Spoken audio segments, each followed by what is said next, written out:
হাফিজ আপনাকে এর আগের ঘন্টায় কিন্তু আমরা দেখানোর চেষ্টা করেছি পাহাড়ে যেমনটা উল্লাস করছে প্রবণতা নিয়ে, তেমনিভাবে আমরা দেখতে পাচ্ছি সমতলও উল্লাসের কমতি নেই। বৌদ্ধ মন্দিরগুলোতে দেখতে পাচ্ছেন এখানে বৌদ্ধ ধর্মাবলম্বীরা তারা সকাল থেকে বৌদ্ধ পূজা, অষ্টশীল, পঞ্চশীল সহ বিভিন্ন আচার অনুষ্ঠান, সেই অনুষ্ঠানে তারা যোগ দিয়েছেন।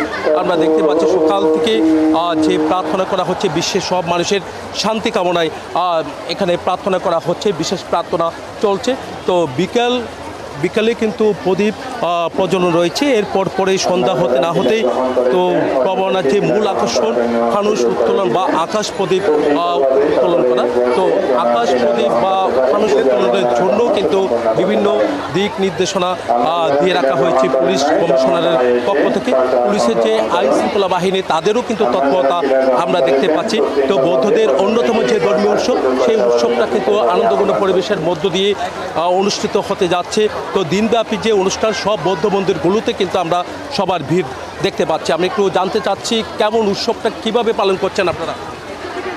আজকের আমাদের বৌদ্ধদের তথা বাংলাদেশের যত বৌদ্ধ উপাসক মণ্ডলী এবং সুধী সজ্জন মণ্ডলী আছেন, আজকে আমাদের বৌদ্ধদের সর্বোচ্চ দ্বিতীয় ধর্মীয় উৎসব আছে প্রবারণা পূর্ণিমা।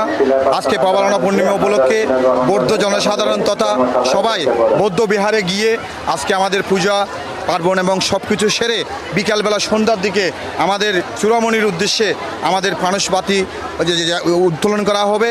আজকে ফানুসবাতি সাড়ম্বর উত্তোলন করা হবে। আজকে যে আপনারা দেখতেছেন সবাই হাজার হাজার, শুধু বৌদ্ধ জনগণ না, প্রত্যেক জাতির আজকে এই অনুষ্ঠানে আমাদের অংশগ্রহণ করবে, দেখবে, এই আমি আশাবাদ ব্যক্ত করছি।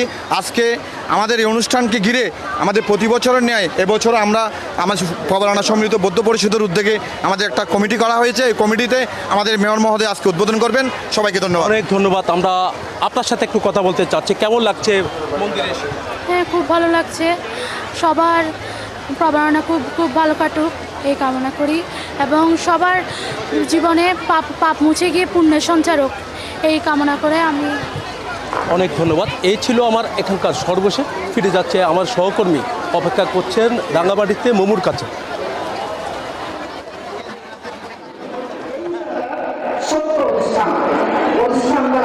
শুভ প্রবারণা পূর্ণিমা জয়। আপনি যেমন চট্টগ্রামের খবর জানাচ্ছিলেন, একই উৎসবের আমেজ বইছে রাঙামাটিতে। সকাল থেকে বিশেষ প্রার্থনা শুরু হয়েছে।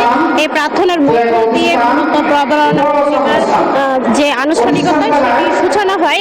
সকাল থেকে বিভিন্ন পুণ্যার্থী রাজবনবিহারে এসে কিন্তু জড়ো হয়েছেন। ক্যামেরা চোখে নিশ্চয়ই দেখতে পাচ্ছেন অসংখ্য নারী পুরুষের ঢল নেমেছে। পুণ্যার্থী যারা ভক্ত আছে তারাও কিন্তু এসেছে এবং এই বিশেষ প্রার্থনায় যোগ দিয়েছে। প্রার্থনায় বিষয়টা ছিল দেশের শান্তি সম্প্রীতি বজায় থাকা এবং একে অপরের প্রতি যে সৌহার্দ্যপূর্ণ মনোভাব সেটি যেন থাকে। এই প্রবারণা পূর্ণিমা বৌদ্ধ ধর্মাবলম্বীদের একটি বিশেষ দিন, কারণ এই প্রবারণা পূর্ণিমার মধ্য দিয়ে মাসব্যাপী চলবে কঠিন চিবর দান উৎসব। প্রত্যেকটি বিহারে এই উৎসবের আয়োজন করা হয়। শুধুমাত্র রাঙামাটি নয়, খাগড়াছড়ি এবং বান্দরবানেও কিন্তু বিশেষভাবে এই দিনটি পালন করা হয়। রাঙামাটিতে 101টি বিহার রয়েছে এবং সেই বিহারগুলোতে তারা কিন্তু এই চিবরদান অনুষ্ঠানের আয়োজন করে। যারা পুণ্যার্থী আছে তাদের সাথে একটু কথা বলতে চাই। আজকে প্রবারণা পূর্ণিমার উৎসবে কি কি আনুষ্ঠানিকতা আপনাদের থাকছে? ধন্যবাদ আপনাকে। বৌদ্ধ সব্বা মঙ্গলাং রাক্ষান্ত সব্বা দেবতা সব্বা উদ্ধা ধাম্মা সাংঘানুভাবনা সরস্বতী ভগবান।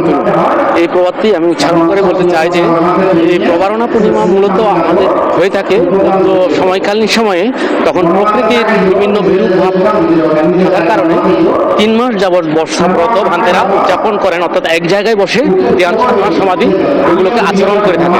যার পরিপ্রেক্ষিতে তারা এই সম্পূর্ণ করার পরে 3 মাসের শেষান্তে যখন এক জায়গায় মিলিত হন, এই কোথায় কিভাবে আসে সেগুলো কুশল বিনিময় করার জন্য তারা এই দিনটি উদযাপন করে থাকেন প্রবারণা পূর্ণিমাতে।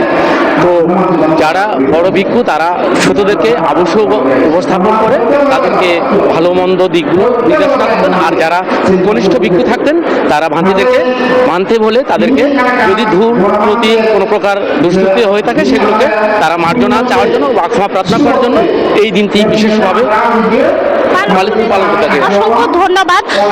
আজকে যে দিনটি পালন করছে সেটি হচ্ছে আসলে বৌদ্ধদের যারা বসবাস করেছিল 3 মাস পর্যন্ত তাদেরকে স্বাগত দেওয়ার জন্য, কারণ 3 মাস পরে বৌদ্ধ ভিক্ষুরা কিন্তু বিহারে ফিরে আসে, তাদেরকে আনুষ্ঠানিকভাবে বরণ করা হয় এই প্রবরণা পূর্ণিমার মধ্য দিয়ে। তো রাঙামাটি থেকে এই ছিল আমার কাছে সর্বশেষ তথ্য। ধন্যবাদ মুমু এবং জয়কে। বান্ডেল থাকলে প্রতি সেনমানিতে টাকা বাঁচবে।